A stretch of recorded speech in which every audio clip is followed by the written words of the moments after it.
আজকে আমরা থার্মোডাইনামিক্সের দ্বিতীয় অধ্যায় নিয়ে আলোচনা করব। আমরা প্রথমে দেখব যে -ডিগ্রি সেলসিয়াস তাপমাত্রার বরফকে কিভাবে বাষ্পে পরিণত করা যায়। তো এটা বোঝার জন্য প্রথমত আমরা একটি চিত্র এঁকে নিলাম। চিত্রে প্রথমত বরফ নিছি। এখানে বরফের তাপমাত্রা হলো -T°C বা -T°C তাপমাত্রার বরফ। এক কথায় -T°C বলতে বোঝাচ্ছে -5°C, -10°C, মানে যে কোনো নেগেটিভ ভ্যালু বা ঋণাত্মক মান। তাহলে এখন আমরা -T°C তাপমাত্রা বরফকে তাপ দিব।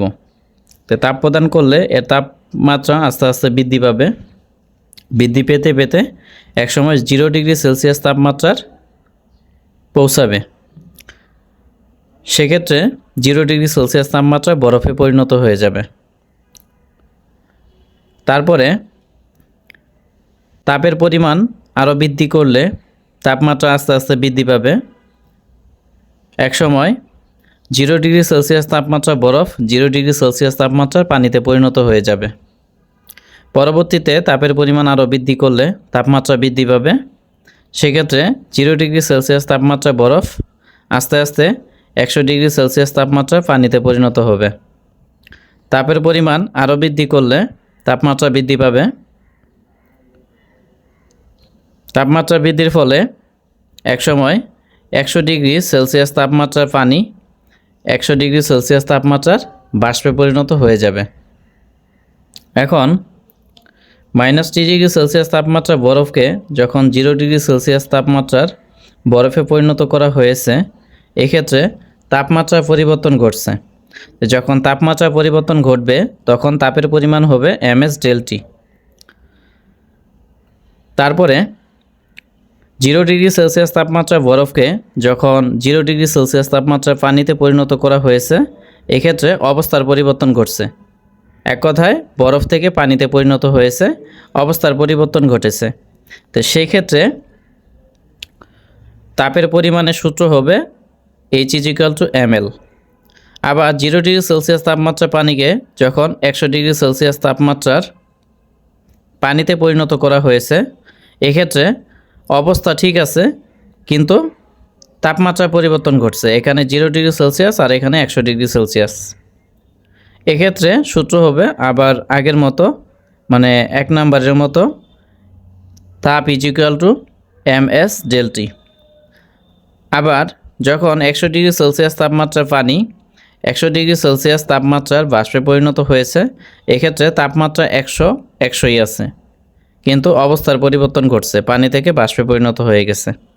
এক্ষেত্রে তাপের পরিমাণের সূত্র কী হবে? ml। এখন এখানে ms∆T, ml এগুলোর পরিচিতি আমরা দেখব।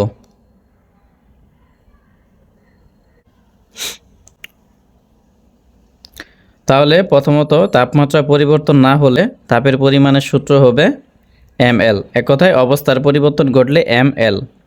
আর তাপমাত্রা পরিবর্তন হলে তাপের পরিমাণের সূত্র হবে H=ms∆T।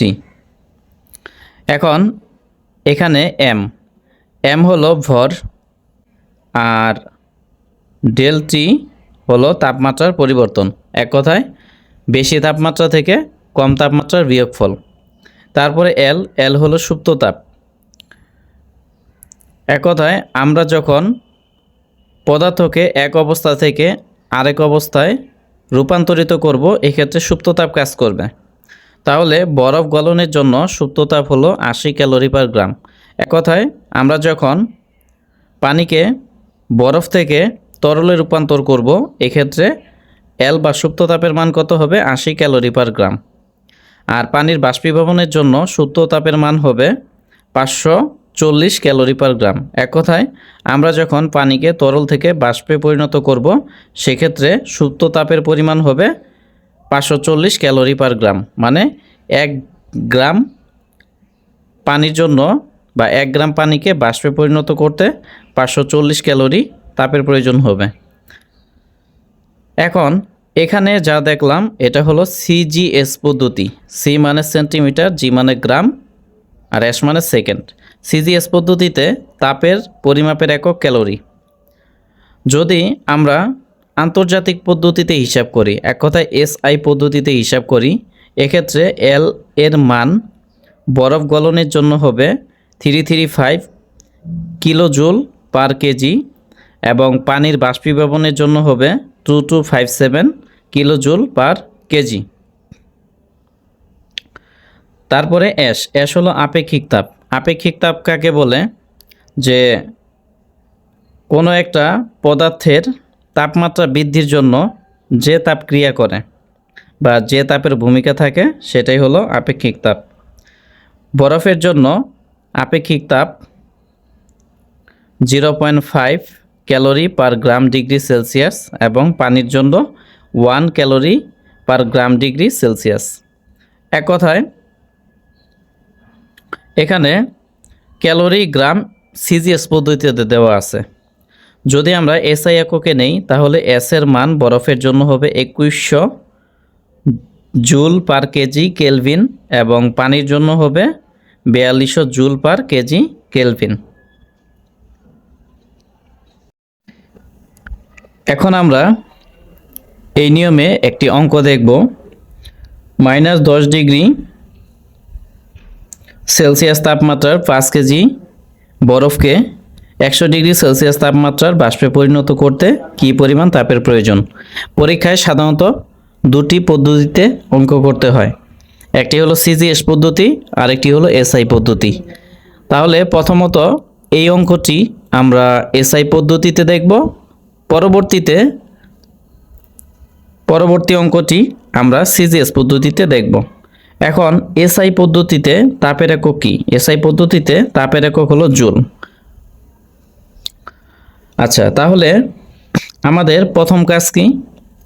আমাদের প্রথম কাজ হলো যে -T ডিগ্রি সেলসিয়াস তাপমাত্রার বরফকে 0 ডিগ্রি সেলসিয়াস তাপমাত্রার বরফে পরিণত করতে হবে। এই ক্ষেত্রে সূত্র কি হবে? ms del T। তাহলে আমরা এটাই লিখব যে এখানে তাপমাত্রা -10 ডিগ্রি সেলসিয়াস, মানে তাপমাত্রা ঋণাত্মক। এখন -10 ডিগ্রি সেলসিয়াস মানেই -T ডিগ্রি সেলসিয়াস। তাহলে -10 ডিগ্রি সেলসিয়াস তাপমাত্রা বরফকে 0 ডিগ্রি সেলসিয়াস তাপমাত্রা বরফে পরিণত করতে প্রয়োজনীয় তাপ S1 = ms del T। তাহলে এখানে ভর m এর মান দেওয়া আছে 5 কেজি, তাহলে ভর m = 5 কেজি। তারপরে বরফ থেকে -10 ডিগ্রি সেলসিয়াস তাপমাত্রা বরফ থেকে 0 ডিগ্রি সেলসিয়াস তাপমাত্রার বরফে পরিণত করব। এক্ষেত্রে বরফের আপেক্ষিক তাপ S = 2100 joule per KG kelvin. যদি এসআই পদ্ধতিতে নেওয়া হয় তাহলে হবে 2100 জুল পার কেজি কেলভিন। তাহলে এস এর মান হবে 2100 আর তারপরে হবে ডেলটি। ডেলটি মানে কি? তাপমাত্রা পরিবর্তন। এখানে আছে -10 ডিগ্রি সেলসিয়াস আর এখানে আছে 0 ডিগ্রি সেলসিয়াস। তাহলে সব থেকে বড়কে 0 ডিগ্রি সেলসিয়াস আর সব থেকে ছোট -10 ডিগ্রি সেলসিয়াস। এই জন্য 0 ডিগ্রি সেলসিয়াস থেকে -10 ডিগ্রি সেলসিয়াস বিয়োগ করব। তাহলে বিয়োগ করলে কত আসবে? 10। এখন এখানে ছিল সেলসিয়াস, এখানে নেওয়া হয়েছে কেলভিন। এর কারণ হলো যে 1 ডিগ্রি সেলসিয়াস বৃদ্ধি বা হ্রাস ইকুয়াল টু 1 কেলভিন বৃদ্ধি বা হ্রাস। এক কথায় তাপমাত্রা যদি বৃদ্ধি পায় বা হ্রাস পায় এক্ষেত্রে 1 ডিগ্রি সেলসিয়াস বা 1 কেলভিন দুটি পরস্পরের সমান হবে বৃদ্ধি বা হ্রাসের ক্ষেত্রে। এখানে যেহেতু আমরা বিয়োগ করছি তার মানে কি? পরিবর্তন ঘটছে। তো এই পরিবর্তনের ক্ষেত্রে সেলসিয়াস থেকে ডিরেক্টলি কেলভিনে নেওয়া যায়। তাহলে এখানে m এর মান 5 কেজি নিলাম। তারপর হলো s এর মান 2100 নিলাম। তারপরে ডেলটির মান কত? 10 নিলাম। এখন এটা হিসাব করে 105000 জুল আসবে। এটা হলো। এর পরবর্তী কাজ হলো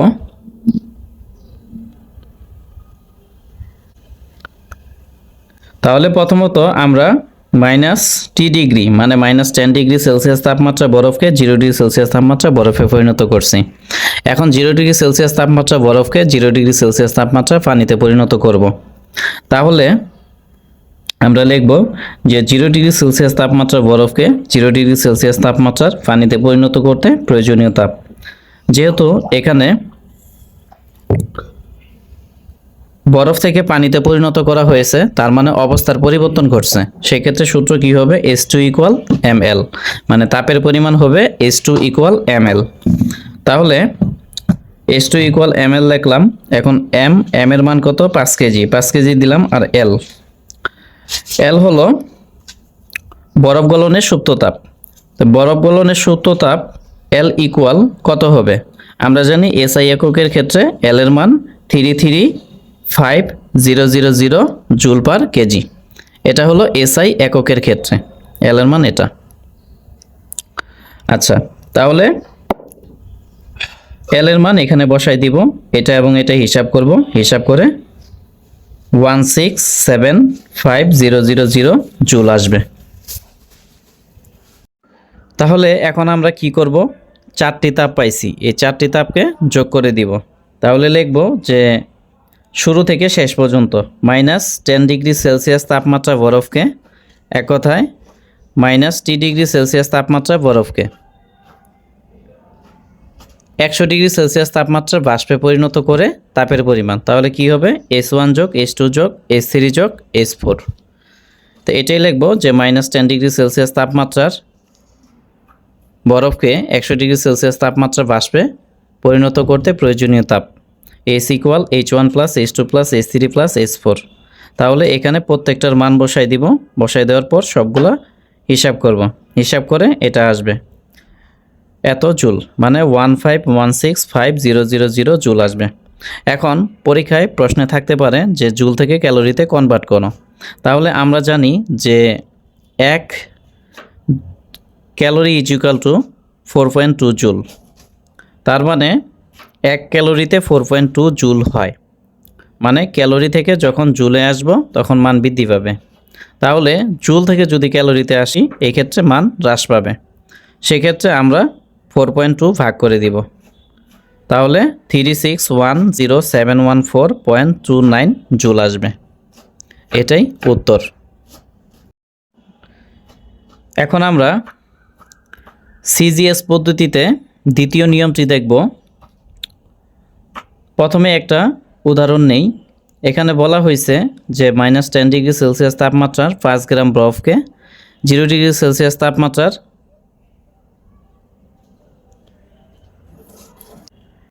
এখন আমরা সিজিএস পদ্ধতিতে একই নিয়মের একটি অঙ্ক দেখব। তো এখানে বলা হয়েছে -10 ডিগ্রি সেলসিয়াস তাপমাত্রার 5 গ্রাম বরফকে 100 ডিগ্রি সেলসিয়াস তাপমাত্রার বাষ্পে রূপান্তর করতে কত তাপের প্রয়োজন। তাহলে আমরা শুরু থেকে শুরু করব। প্রথমত মাইনাস তাপমাত্রার বরফকে 0 ডিগ্রি সেলসিয়াস তাপমাত্রার বরফে পরিণত করব। যেহেতু এখানে তাপমাত্রা -10 ডিগ্রি সেলসিয়াস, তাহলে কি হবে? -10 ডিগ্রি সেলসিয়াস তাপমাত্রার বরফকে 0 ডিগ্রি সেলসিয়াস তাপমাত্রার বরফে পরিণত করে পাই। তো যেহেতু এখানে তাপমাত্রার পরিবর্তন ঘটছে, অবস্থার কোনো পরিবর্তন ঘটছে না, বরফ থেকে বরফই আছে, এক্ষেত্রে তাপের পরিমাণ হবে বা প্রয়োজনীয় তাপের পরিমাণ হবে S1 ইকুয়াল ms ΔT। সেজন্য আমরা লিখব যে -10 ডিগ্রি সেলসিয়াস তাপমাত্রার বরফকে 0 ডিগ্রি সেলসিয়াস তাপমাত্রার বরফে পরিণত করতে প্রয়োজনীয় তাপ S1 ইকুয়াল ms ΔT। তাহলে m কি? m হলো বরফের ভর, 5 গ্রাম দেওয়া আছে। তাহলে আমরা লিখব এখানে বরফের ভর m ইকুয়াল 5 গ্রাম। তারপরে s, যেহেতু আমরা -10 ডিগ্রি সেলসিয়াস তাপমাত্রা বরফকে 0 ডিগ্রি সেলসিয়াস তাপমাত্রা বরফে পরিণত করছি, সেক্ষেত্রে বরফের ক্ষেত্রে এস এর মান কি হবে? 0.5। এটা সিজিএস পদ্ধতির ক্ষেত্রে। তারপরে ΔT মানে তাপমাত্রার পরিবর্তন। তাহলে এখানে সর্বোচ্চ তাপমাত্রা 0 ডিগ্রি সেলসিয়াস আর সর্বনিম্ন তাপমাত্রা -10 ডিগ্রি সেলসিয়াস। সেজন্য 0 ডিগ্রি থেকে -10 ডিগ্রি বিয়োগ করব। তাহলে ΔT ইকুয়াল 0 -10। তাহলে এই দুইটা বিয়োগ করে কত আসবে? 10 ডিগ্রি সেলসিয়াস। তাহলে এখন m এর মান 5 গ্রাম, 5 নিলাম। s এর মান 0.5 নিলাম। আর ΔTর মান 10 নিলাম। তাহলে এটা হিসাব করলে 25 আসবে। আর যেহেতু আমরা সিজিএস পদ্ধতিতে হিসাব করছি, সেক্ষেত্রে তাপের পরিমাণ হবে বা তাপের পরিমাপের একক হবে ক্যালোরি। এরপরে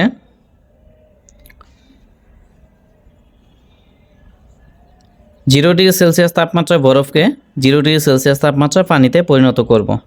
তো যেহেতু এখানে তাপমাত্রা কোনো পরিবর্তন হচ্ছে না, বরফ থেকে পানিতে পরিণত হয়েছে, তার মানে অবস্থান পরিবর্তন হচ্ছে, সেক্ষেত্রে তাপের পরিমাণের সূত্র হবে H2 = ml। তাহলে আমরা লিখব 0°C তাপমাত্রা বরফকে 0°C তাপমাত্রার পানিতে পরিণত করতে প্রয়োজনীয় তাপ H2 = ml। তাহলে m এর মান কত? 5 গ্রাম, 5 গ্রাম রাখলাম। আর l কি? l হলো সুপ্ত তাপ। তাহলে সিজিএস পদ্ধতিতে বরফ গলনের সুপ্ত তাপ হলো 80 ক্যালোরি পার গ্রাম। তাহলে l এর মান কত হবে? 80। তাহলে m এর মান 5 আর l এর মান কত? 80। তাহলে 80 দিলাম। এই দুইটা হিসাব করলে 400 আসবে। আর যেহেতু H2 তাপ, তাহলে সিজিএস পদ্ধতিতে তাপের পরিমাপের একক ক্যালোরি। তাহলে ক্যালোরি নিলাম। এরপরে আমরা 0°C তাপমাত্রা পানিকে 100°C তাপমাত্রা পানিতে পরিণত করব। এখন যেহেতু এখানে পানি আছে, পানির অবস্থার কোনো পরিবর্তন ঘটে নাই, মানে তরল থেকে তরল আছে, শুধুমাত্র 0°C তাপমাত্রা থেকে 100°C তাপমাত্রায় পরিণত হয়েছে। এক্ষেত্রে সূত্র হবে H3 = mS∆T, মানে তাপের পরিমাণের সূত্র হবে H3 = mS∆T। সেজন্য আমরা লিখব যে আবার 0°C তাপমাত্রা পানিকে 100°C তাপমাত্রা পানিতে পরিণত করতে প্রয়োজনীয় তাপ H3 = mS∆T। তাহলে m মানে কি? m মানে হলো ভর। আমরা প্রথমত ভর পাইছিলাম কত? 5 গ্রাম, তাহলে 5 লিখব। আর s, পানির ক্ষেত্রে s এর মান 1, যেহেতু এখানে পানি 0°C তাপমাত্রা পানি থেকে 100°C তাপমাত্রা পানিতে পরিণত করছি, সেক্ষেত্রে পানির জন্য s এর মান 1 হবে সিজিএস পদ্ধতিতে। তারপরে আছে ∆T মানে তাপমাত্রা পরিবর্তন। এখানে সর্বোচ্চ তাপমাত্রা 100 আর সর্বনিম্ন তাপমাত্রা 0। তাহলে সর্বোচ্চ তাপমাত্রা 100 থেকে সর্বনিম্ন তাপমাত্রা 0 বাদ দিলাম। তাহলে বাদ দিলে কত হবে? 100°C। তাহলে m এর মান 5, s এর মান 1 আর ∆Tর মান কত? 100। তাহলে 100 দিলাম। এই পুরোটা হিসাব করলে 500 আসবে। আর সিজিএস পদ্ধতিতে তাপের একক ক্যালোরি। তারপরে এখন আমরা ফাইনাল ডেস্টিনেশনে চলে যাব। এক কথায় 100°C তাপমাত্রার পানিকে 100°C তাপমাত্রায় বাষ্পে পরিণত করব। তো এক্ষেত্রে তাপমাত্রার কোনো পরিবর্তন হচ্ছে না, শুধু পানি থেকে বাষ্পে পরিণত হচ্ছে। এক কথায় অবস্থার পরিবর্তন করছে। সেজন্য ফর্মুলা কি হবে? H4 = ml। এক কথায় তাপের পরিমাণ H4 = ml হবে। তাহলে আমরা লিখব যে আবার 100°C তাপমাত্রা পানিকে 100°C তাপমাত্রা বাষ্পে পরিণত করতে প্রয়োজনীয় তাপ H4 = ml। তাহলে m এর মান 5 গ্রাম, এটা আমরা আগে থেকেই জানি। আর l, যেহেতু আমরা পানি থেকে বাষ্পে পরিণত করছি, সেজন্য বাষ্পীভবনের জন্য l মানে সুপ্ত তাপ, এটার মান 540 ক্যালোরি পার গ্রাম সিজিএস পদ্ধতিতে। তাহলে m এর মান 5 গ্রাম আর l এর মান কত? 540 দিলাম। এই দুটো হিসাব করলে 2700 ক্যালোরি আসবে। এখন আমাদের টার্গেট কি ছিল? আমাদের টার্গেট ছিল -10°C তাপমাত্রা বরফকে 100°C তাপমাত্রা বাষ্পে পরিণত করতে। তাহলে এক্ষেত্রে আমরা কয়টা তাপ পাইছি? H1, H2, H3 এবং H4। সেজন্য প্রত্যেকটা তাপ যোগ করে দিব। তাহলে সুতরাং -10°C তাপমাত্রা বরফকে 100°C তাপমাত্রা বাষ্পে পরিণত করতে প্রয়োজনীয় তাপ S = H1 + H2 + H3 + H4। এখন এখানে S1, S2, S3, S4 প্রত্যেকটির মান বসাই দিব, আগে যা বের করছি। তাহলে সবগুলো হিসাব করে 3625 ক্যালোরি আসবে। এখন আমরা জানি 1 ক্যালোরি = 4.2 জুল। তাহলে ক্যালোরি থেকে জুলে কনভার্ট করতে গেলে এখানে যে ভ্যালু আছে 3625, এটাকে 4.2 দ্বারা গুণ করতে হবে। গুণ করলেই জুলের পরিমাণ পাওয়া যাবে।